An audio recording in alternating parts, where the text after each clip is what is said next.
fata utwo tubuto mu gitondo dutatu, nimugoroba dutatu, mu cyumweru mo gatatu, mu gihe cy'ukwezi. Byumve, utubuto dutatu, utubuto dutandatu ku munsi, dutatu mu gitondo, utundi dutatu nimugoroba, gatatu mu cyumweru.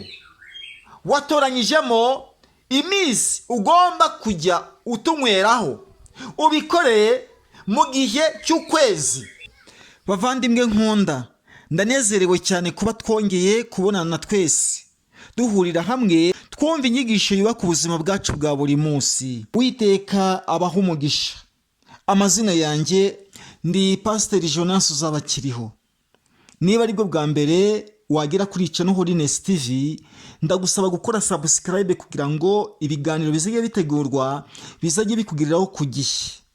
Ubashe gukora like, unasharinga bagenzi bawe iyi nyigisho, kuko iyi nyigisho ni inyigisho nziza igomba gutuma ubuzima butera imbere. Nawe wakoze subscribe, Imana iguhereze umugisha kandi Imana ibagirire neza. Isomo ryacu ry'umunsi, umuti usuzuma uburozi. Uburozi rero buri gukaza umurego. Abantu benshi barimo bararogwa bitewe n'ubugambanyi cyangwa se n'uburyo bakubona, bumva yuko utabaho, bumva yuko utagira ubuzima, utakomeza kwiteza imbere. Bityo rero uburozi burimo bukaza umurego.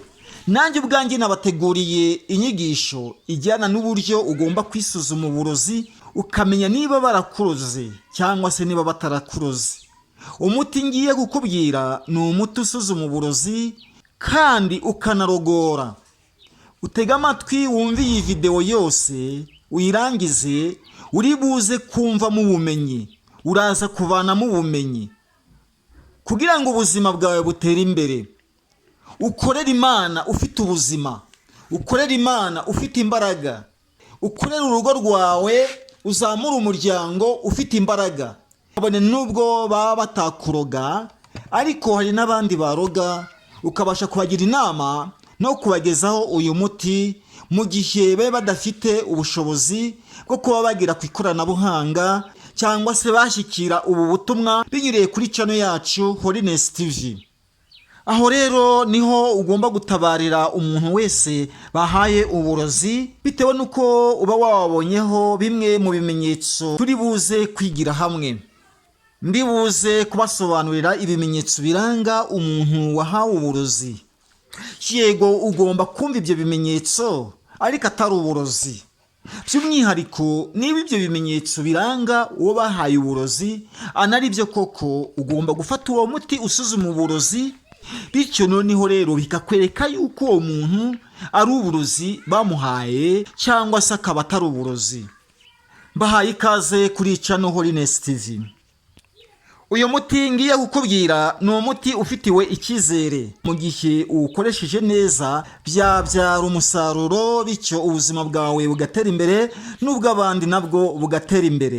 Ariko icyo nagusaba ni ukwihatira gutanga mituweli kugira ngo umuryango wawe utere imbere, kugira ngo umuryango wawe ubone ubuzima. Kabone nubwo batakuroga, ariko hari n'ubundi burwayi bugomba gukurikiranwa na muganga. Bityo rero tanga mituweli, kandi noneho hari igihe bagomba kuguhereza uburozi, ubuzima bukabasha kuzahara. Uyu muti rero ndibuze kubabwira ntabwo wongera amaraso cyangwa se amazi yakamutse mu mubiri, ahubwo ujya ku ivuriro ujyanye mituweli, bakabasha gutaransifera ku bitaro bikuru bakakongerera amaraso, kuko uburozi ni bubi, uburozi burica, uburozi burazahaza, uburozi budindiza umuryango. Icyo nagusaba rero ni ugutanga mituweli, ukayitangira umuryango kandi nawe uyitangira. Ni inyungu ku buzima bwawe, ni inyungu ku buzima bw'urugo. Witegereza akaboko k'Uwiteka ntazapfa, kuko Uwiteka Imana ari uvura. Dusenga Imana. Uwiteka Mana yacu, turagushimye kuko urinda ubuzima bwacu. Rinda ubuzima bw'inshuti n'abavandimwe, ubugirire neza. Inyigisho tugiye kwigira hamwe itugirira umumaro dushorewe nawe. ni mu izina rya Yesu Kristo umwami wacu, amen. Inshuti bavandimwe, mumenye neza yuko uburozi ari bubi. Mumenye neza yuko ari ikintu cyose cyinjira mu mubiri w'umuntu kigahungabanya ubuzima bwe. Umuntu ashobora kubuhabwa babunyurije mu byo kurya cyangwa se mu byo kunywa. Hari n'ubundi buryo umuntu abutegura akabasha kuguhereza umukono, akabusiga mu kiganza cyawe, wajya gufata icyo kurya ugasanga uriye uburozi. Hari n'ubundi buryo babunyuza mu mwuka, bityo rero mu gihe gitoya ugatangira ukagaragaza ibimenyetso. Bimwe mu bimenyetso biranga umuntu wahawe uburozi. Ahanini umuntu wahawe uburozi arangwa no kugira isesemi. Hari igihe ugomba kugira iseseme ari uburozi cyangwa se atari uburozi. Ariyo mpamvu ku ikubitiro ugomba kumanza wisuzuma. Icya kabiri, uribwa mu nda. Hari igihe ugomba kuribwa mu nda ari uburozi cyangwa se ukaribwa mu nda atari uburozi. Icya gatatu, kuzinukwa icyo kurya cyangwa icyo kunywa. Hari igihe mo kimwe icyo kurya ugomba kukizinukwa bitewe n'uburozi cyangwa se atari uburozi. Ariko ahanini uzinukwa icyo kurya ari cyo baguherejemo uburozi cyangwa se icyo kunywa ari cyo bakurogereyemo. Icya kane, ugomba gusaduka iminwa cyangwa se ikuma, ukabasha kubura amazi mu kanwa, ukabasha kubura amatembabuzi muri wowe. Menya neza yuko kigomba kuza ari ikimenyetso cy'uko baguhereje uburozi cyangwa se atari uburozi. Ariyo mpamvu kwisuzumisha uburozi ari byo bya mbere. Icya gatanu, gucika intege. Ugomba gucika intege bitewe n'uburozi cyangwa se ugacika intege atari uburozi. Icya karindwi, guhindura isura no kugira umunaniro ndetse no kumva uri kucugutwa. Icyo nacyo kigomba kuza ari ikimenyetso cy'uburozi. Icya munane, kugira umwuka unuka. Hari n'abasuzuma bakabasha kwihumuriza ku mwuka wawe urimo uri guhumeka, bahita bamenya yuko ari uburozi wahawe. Cyane cyane nk'abakunda kurogora mu gihe kirekire, bamenya umwuka w'umuntu wahawe uburozi. Ariko by'umwihariko umuti ngiye kukubwira urasuzuma. Niba ukunda kugira bimwe muri ibi bimenyetso, ihutire kwisuzumisha cyangwa se ubashe kwisuzuma ukoresheje umuti ngiye kukubwira. Wisuzume vuba byihuse utari wazahara, kuko nutinda ukabasha kuzahara uzabasha kwisuzuma ubone yuko ari uburozi, cyangwa ugiye kwisuzumisha bakubwire ni uburozi, warazahaye uzajya no ku ivuriro bagutaransifere bitewe n'uko watinze. Isuzumishe hakiri kare kugira ngo ubuzima bwawe butanguranwe. Kandi n'ikindi nabasha kuba nakubwira, menya neza yuko igihe cyose wahawe uburozi utakaza byinshi mu buzima bwawe. Aho ugaragaza ibyo bimenyetso hari byinshi byatakaye. Gana muganga umubwire yuko uri ku miti y'uburozi ariko unaje kwivuza. Muganga azakuvura nk'umuganga wabwiwe ikibazo cy'uko wavura yahawe uburozi. Ntugire ubwoba ngo ati ngo inshinge zituma umuntu yicwa na bwa burozi bamuhaye. Oya, ntugire ubwoba. Niba wafashe iya mbere yo kujya ku ivuriro, bwira muganga ikibazo, muganga nawe arakuvura nk'umuntu wabihuguriwe, nk'umuntu wabyize, arakuvura neza nta kibazo, kandi unafata n'imiti y'uburozi. Imiti y'uburozi rero, imiti irogora, ni nayo miti isuzuma. By'umwihariko iyi miti ntabwo itera ingaruka ku yindi miti yose uhabwa na muganga. Iyi miti nta kibazo itera mu buzima bwawe. Uyu muti ngiye kukubwira ni umuti ufite imbaraga gusumbya indi miti y'ibyatsi yose ugenda ubwirwa wumva ku ma YouTube channel. Uyu muti ngiye kukubwira ni umuti ukomeye cyane, ubashe kuwufata neza. Uwufate, uzawukoreshe neza mu gihe cyose uzumva bimwe muri ibi bimenyetso, ugafata umuti ngiye kukubwira, uzabasha gukira. Tugiye kwinjira rero mu miti yacu ugomba kwivura cyangwa se kwisuzuma igihe wikeka yuko baguhereje uburozi. Urimo urabona izi mbuto z'ikibonobono kuri sikirini. Izi mbuto ziravura. izi mbuto ni imbuto z'ikibonobono. Abenshi mwese muzi ikibonobono. Mu nyigisho yatambutse nabashije kubabwira yuko ikibonobono kivura indwara 17. By'umwihariko rero navanyemo indwara imwe tugiye kuganiriraho, n'uyu muti ugomba kwihereza ukabasha kwivura, ariyo ndwara y'uburozi iterwa n'ababisha. Ikibonobono rero, izi mbuto z'ikibonobono rero urazitonora, warangiza kuzitonora ugafata kariya kabuto, ugafata utubuto tw'imbere tw'umweru. Turiya tubuto tw'imbere nitwo ugomba kwisuzumisha. Fata akabuto kamwe ukamire, ukanywesha amazi.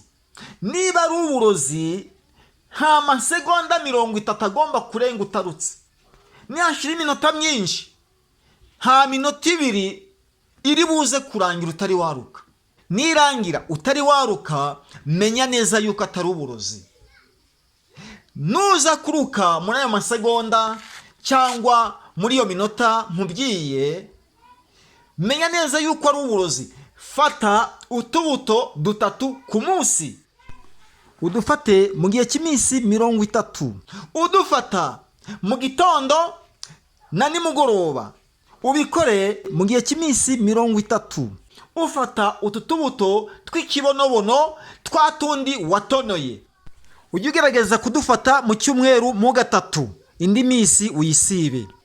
Ugomba gufata umunsi wo kuwa mbere ukanywa utubuto 3 mu gitondo na nimugoroba, kuwa kabiri ugasiba, kuwa gatatu ugasiba, kuwa kane ukanywa utubuto 3 mu gitondo na nimugoroba, kuwa gatanu ugasiba, kuwa gatandatu ugasiba, ku cyumweru ugafata utubuto 3 mu gitondo na nimugoroba, mu gihe cy'iminsi 30, mu gihe cy'ukwezi. Utu tubuto tw'ikibonobono twifitemo ubushobozi bwo kubasha kurwanya aside y'uburozi mu gifu, ndetse tukagira ububasha bwo gutuma uruka ubwo burozi babashije kuba baguhereza. Koresha utu tubuto tw'ikibonobono, turasuzuma kandi tukarogora. Ntusuzugure uyu muti. Uyu muti uvura indwara 17, harimo n'uburozi turimo dusobanurirwa n'uburyo ugomba gufata uyu muti. Mu gitondo utubuto 3, wabanjije kwisuzuma wisuzumishije akabuto kamwe. Mbere yuko wafata utubuto 3, mu gihe uba warangije kubona yuko warutse, genzura indutsi warutse.